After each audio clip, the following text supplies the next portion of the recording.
La pauvreté, un terme qui colle à la peau de l'Afrique, à tort ou à raison. Même si elle existe, on ne saurait réduire l'ensemble du continent à ce fléau. Bien des pays multiplient des initiatives visant à lutter contre la pauvreté. Parmi ces avancées, les microcrédits se sont développés. Le Bénin est d'ailleurs l'un des premiers pays d'Afrique noire à avoir administré ce type de crédit. Le pays est en la matière l'un des meilleurs exemples de l'Afrique de l'Ouest. Mais un tel projet demande une organisation rigoureuse. Comment fonctionne ce système ? Quelles sont les institutions qui gèrent ce programme ? Qui peut bénéficier de ce microcrédit et comment ? Est-ce un programme sûr, sans risque ? Et surtout, combien d'argent faut-il pour mener à bien ce programme ? L'initiative est de l'actuel président Thomas Yayi-Boni. Elle faisait partie de ses promesses électorales lors du dernier scrutin présidentiel en 2006.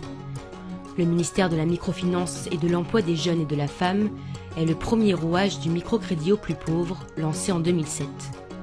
Le ministère est chargé de mettre en place la coordination de la politique de la microfinance, mais aussi les suivis des interventions et des opérations menées par les différents acteurs concernés. Enfin, il est aussi chargé d'évaluer les performances dans le secteur de la microfinance. Intégrer ce programme-là, c'est déjà le mettre en valeur dans son projet de société.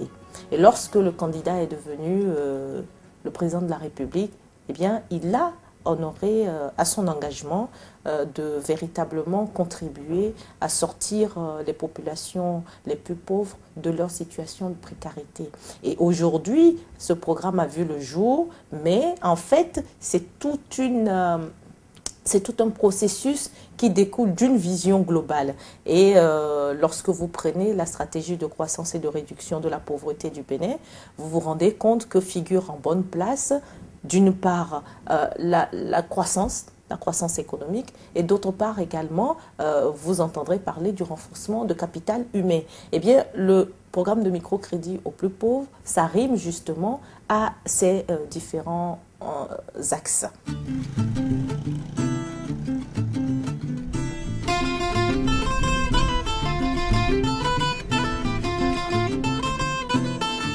La microfinance est donc un outil économique et social porteur de croissance pour le Bénin.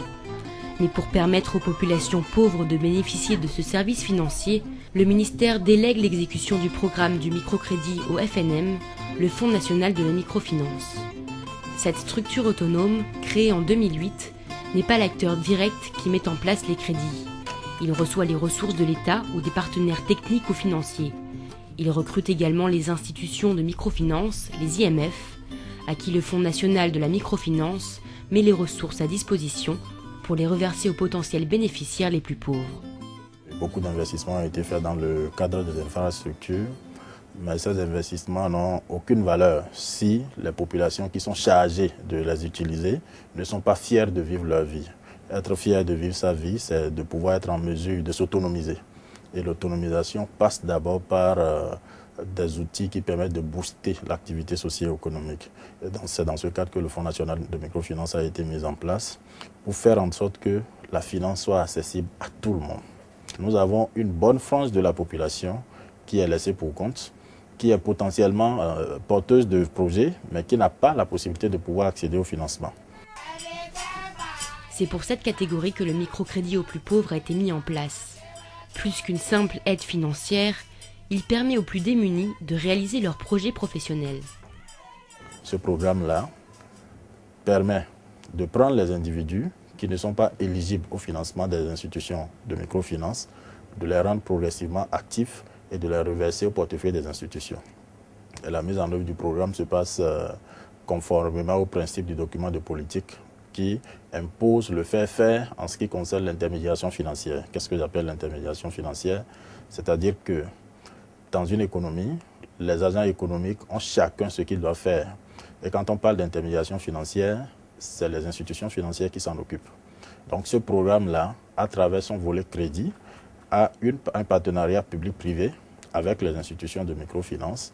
Et ce sont ces institutions qui font preuve de leur expertise en termes de financement de proximité pour faire en sorte que les populations qui ne sont pas éligibles au financement, mais qui sont potentiellement porteuses de projets, soient identifiées avec les approches les plus pertinentes possibles, financées accompagnées sur un certain nombre d'années. Et lorsqu'elles sont capables de pouvoir faire face maintenant aux conditions de marché, les mêmes institutions qui les accompagnent les récupèrent et en font des agents économiques de plein droit.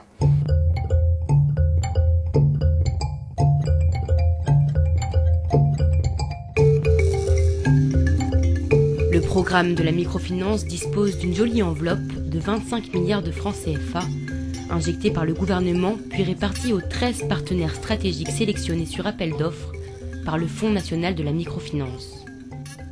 L'APED-BAVEC, l'association pour la promotion de l'homme, la protection de l'environnement pour un développement durable, en fait partie. Cette institution enregistre les candidats demandeurs de crédit et encaisse les créditeurs venus rembourser une partie de leur crédit. Les demandes de microcrédit sont nombreuses au Bénin. Aujourd'hui, plus de 60 000 Béninois en bénéficient et les demandes ne cessent de croître. Aussi, pour éviter tout couac d'enregistrement de bénéficiaires, un système biométrique a été mis en place. Cette opération de biométrie qui consiste à faire l'enrôlement des bénéficiaires.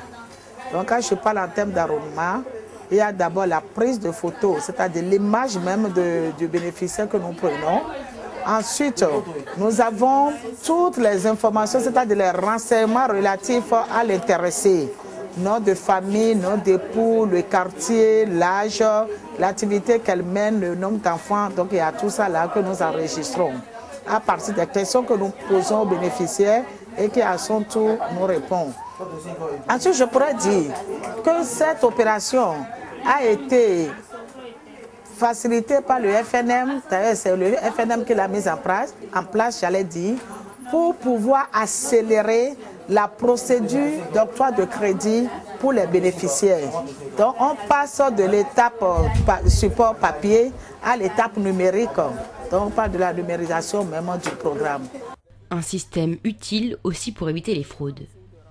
Parfois, vous avez des personnes qui ont perçu déjà le crédit dans un autre arrondissement, dans un autre quartier, et qui viennent s'enregistrer encore dans un autre quartier. Donc ça veut dire que s'il y a eu l'enrôlement et qu'elle a été une fois enrôlée, elle ne peut plus se faire enrôler une seconde fois. Une fois enregistrés, les nouveaux bénéficiaires peuvent toucher leur solde, 30 000 francs CFA au départ. Ce montant peut augmenter à la prochaine demande de microcrédit et peut atteindre 100 000 francs CFA.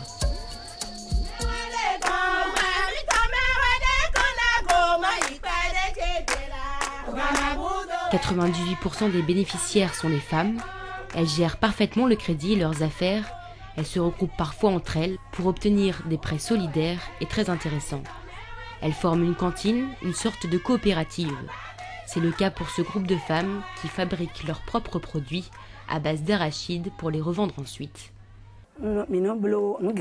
Au départ, nous achetions les galettes en petite quantité. Dès que le microcrédit est arrivé, nous avons d'abord obtenu 2 fois 30 000 francs CFA, puis 50 000, ce qui nous a permis d'acheter les sacs de galettes. Quand vient la période où l'arachide coûte moins cher, les 50 000 francs CFA nous permettent d'en acheter au moins 2 à 3 sacs. Mais dès que nous avons obtenu 100 000 francs CFA, ce fut un soulagement total. Nous, les femmes du quartier Agla, nous devons beaucoup au microcrédit. En une semaine, nous préparons jusqu'à 4 sacs de galettes. La demande est très forte. Outre la galette, il y a également l'huile d'arachide qui est très prisée. Et dans la vente, elle permet à elle seule d'entrer dans nos frais. Les galettes permettent de faire des bénéfices. Le microcrédit a complètement changé la vie de ces femmes qui bataillent jour et nuit pour subvenir aux besoins familiaux. Penser que le microcrédit aux plus pauvres puisse s'arrêter un jour est inconcevable pour ces nouvelles femmes d'affaires. Tout est pensé pour aider la population béninoise à se sortir de la misère. Prêts, investissements, épargne et santé sont les ingrédients qui font de la microfinance béninoise une valeur sûre et un modèle d'outil économique pouvant être répandu sur tout le continent africain. Une belle vitrine pour le Bénin.